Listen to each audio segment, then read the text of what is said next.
Good evening, students and teachers. We're group number 2, and today we're going to talk to you about Taiwan.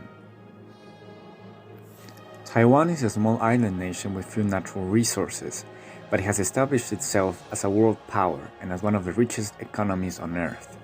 However, this wasn't always the case, which shows a clear example of how a poor country can become a rich one with a developed and industrialized economy.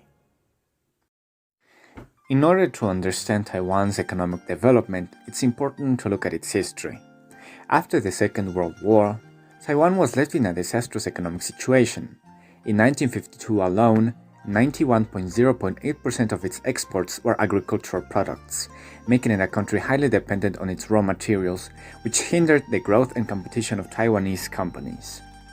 However, by devaluing its currency and eliminating restrictions on imports to the country, the Taiwanese government managed to create a favorable economic environment for manufacturing industries, boosting production, exports, and competitiveness with other nations. Thanks to this, by 1980, Taiwan successfully diversified its economy, and its industrial products already represented 90.08% of its economy. This fact resulted in the dollar value of exports in the 1980s being 200 times higher than in the 1950s, with an average annual growth of 29.6%.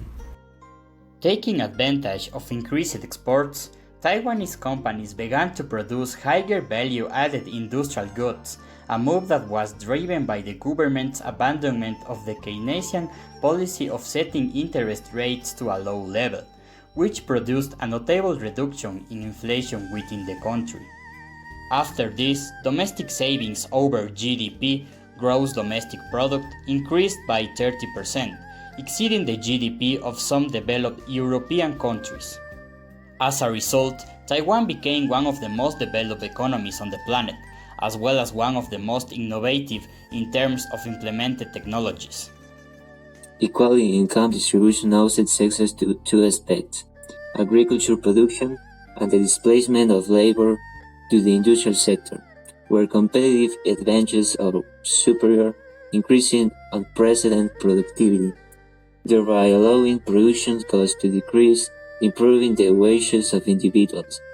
Ecuador, with permanent measures, the commitment of its people, and a well-structured policy could advance to the path of development. We just have to follow the correct example.